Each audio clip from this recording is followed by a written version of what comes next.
guys, tingnan natin yung main deck kung ready na ba for annual survey. So ito lang muna yung titingnan natin. Yan yung mga markings na yan ng mga vintage. Sa main deck lang muna dahil medyo halata. Ready na ba talaga yung barko for annual survey. So kawawashing lang ng ano guys, I think kahapon. Arrival namin mamaya. So tingnan natin kung may makita tayo dito na ano na ihabol pa na trabahuin. Okay, dito sa pilot ladder. So dito under control naman, medyo okay naman. Ito wala pa, kulang pa sa markings, hindi pa natin sila. Okay,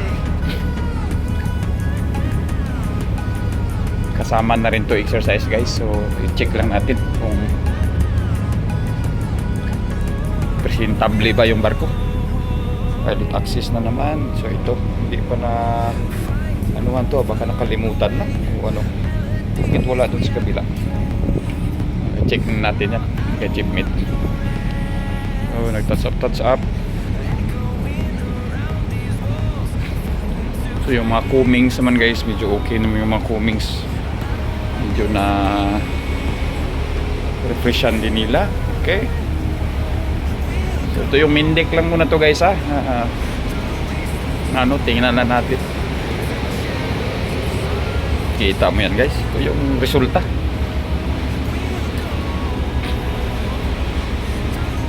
Number 1 naman yung mga boys, medyo mabilis sila magtrabaho. So nahabol din nila yung ano, yung kalawang sa barko.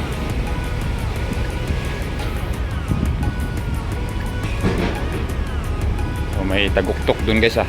Nag-ano siguro siya na nag-order nila is ano ng mga twist locks, nag-greasing.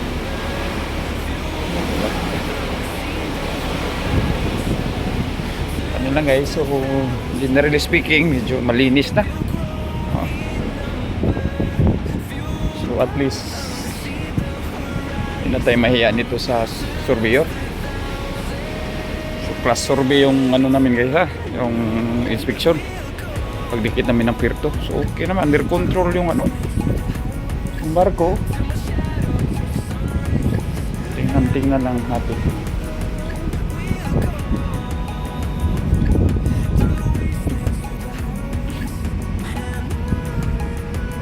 Mac, ikaw yan Mac?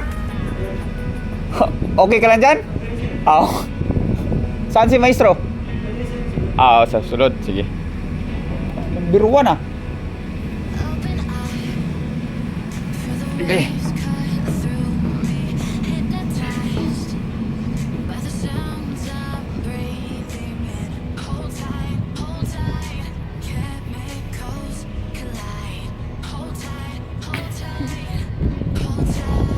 Okay naman guys.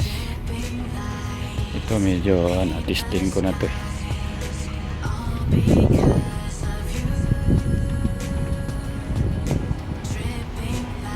Ito tayo sa kuan, sa forecastle. So naiwan na lang na kita guys pag after survey siguro itong forecastle no. Kasilbik. Medyo may kalawang pa, hindi pa ganyan kakintab. Pero not sure kung may pintura pa ba. Tapos yung mga windbreaker o wave breaker yan, medyo may kalawang pa siya. Diyan. So bago matapos yung kontrata ko, at least okay yung barko, presentable naman sa papalit. Salamat sa mga crew na medyo naka-adapt sa ano, na makatulong din sa kumpanya no, na mapil din nila na gaano kahalaga ang mga crew sa pag-maintain ng barko. At pasalamat sa ano, so give and take lang to guys sa kumpanya. Sinasahuran tayo, so pakita lang din natin na katrabaho tayo ng maayos para maging proud din tayo kahit papano kung may malaking improvements ang barko na dahil din sa inyo, di ba? Sa amin, ganyan.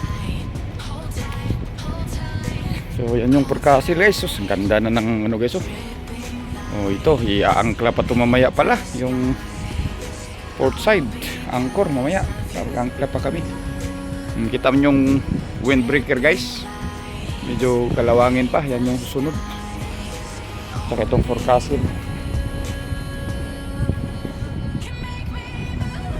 dito na tayo sa port side guys. Sa port.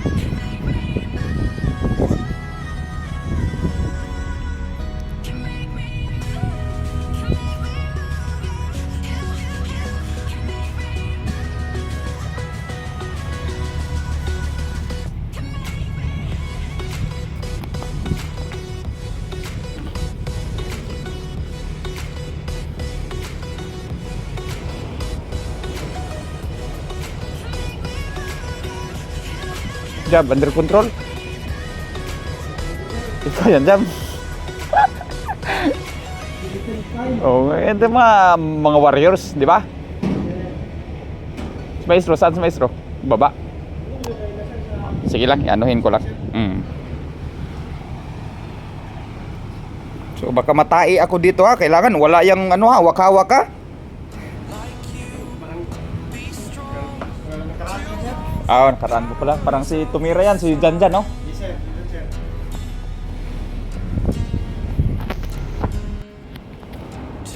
Dito ano guys, Buson store, forecast store.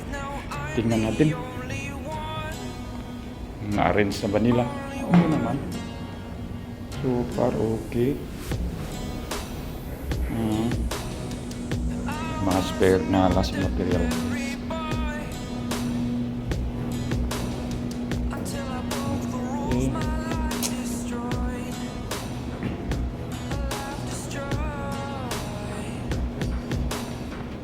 Ikutan na natin guys.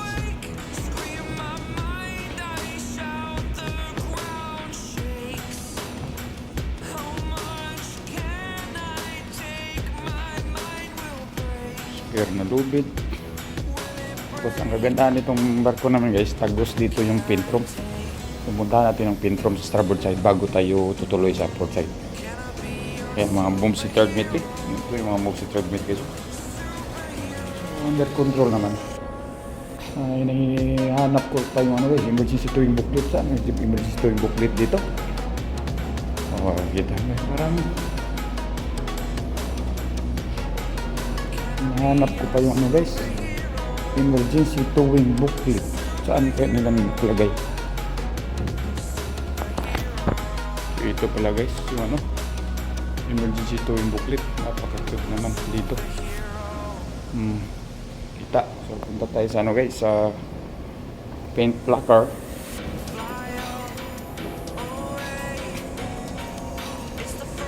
So ito yung paint placard. So tagos lang din siya sa ano, sa yung sprinkler. So under control din yung sprinkler. Testingan na din yan monthly. Ito pa medyo kalat-kalat pa. So, bago mag-arrival, mag-angkla pa kami. So ano pa to, ayos pa. So, balik na tayo dun guys sa port side. Wait tayo job. Control palagi no. Angkla tayo mamaya mga alas 7 siguro.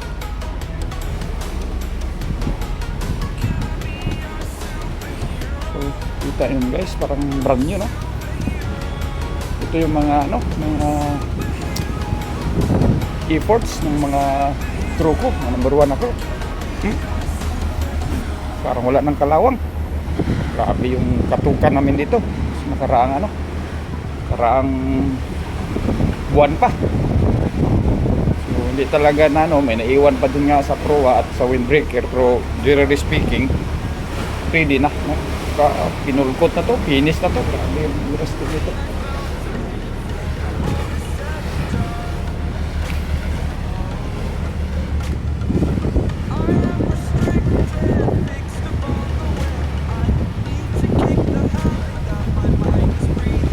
Ito yung ano guys, port side pala, port side to. So pabalik na tayo dun sa ano, sa accommodation. So far under control naman. Wala masyadong kalawang na, di ba? Kita nyo sa video guys. Sana maging successful yung survey namin. So kagaya nito guys, so ito may markings, okay. Under control ang ano, upper platform. We'll check the lower platform.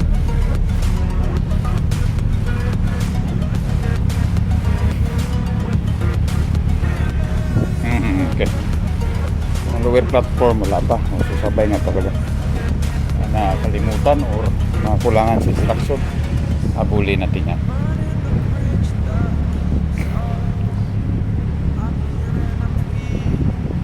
So, kita mo yun guys. Ang lahat na main deck for the starboard to, paikot talaga. Grabe. Natapos talaga namin mga to. Tingin nyo guys, may deficiency pa ba tayong nakikita dyan? Oh, sa cross deck, iba usapan dun guys, sa cross deck. May ni-repair din kami dyan kasi pa ano tayo dyan, pasusurong tayo dyan guys. Pero may na-repair na kami din dyan. Mga ano, mga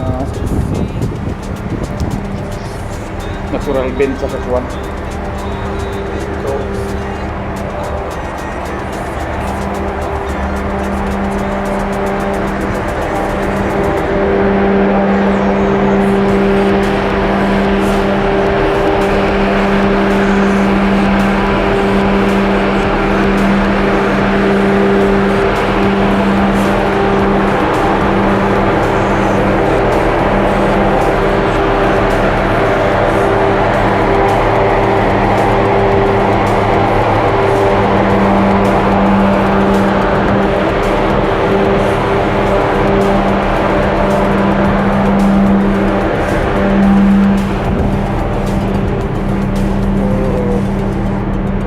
going to ano guys, optic. So tingnan natin ha. Optic kasi namin guys, may usli ito. So sa mooring deck, so hindi tayo makaano doon. Videohan na natin. Tingnan natin yung basketball court natin. So hindi na, wala na, hindi nakapagpawis guys. Sa kabisi ng preparation. So nabidyohan ko na to nung nakaraan na yung pag ano talaga namin pag pagpintura, yung malinis talaga. Kita mo yun guys. Ganyan yung pupa namin guys, di ba? Tapos may basketballan pa. Oh. Yan. Oh, pero malamig. Panuhutin tayo guys. So yan lang sa ano guys, sa main deck, no?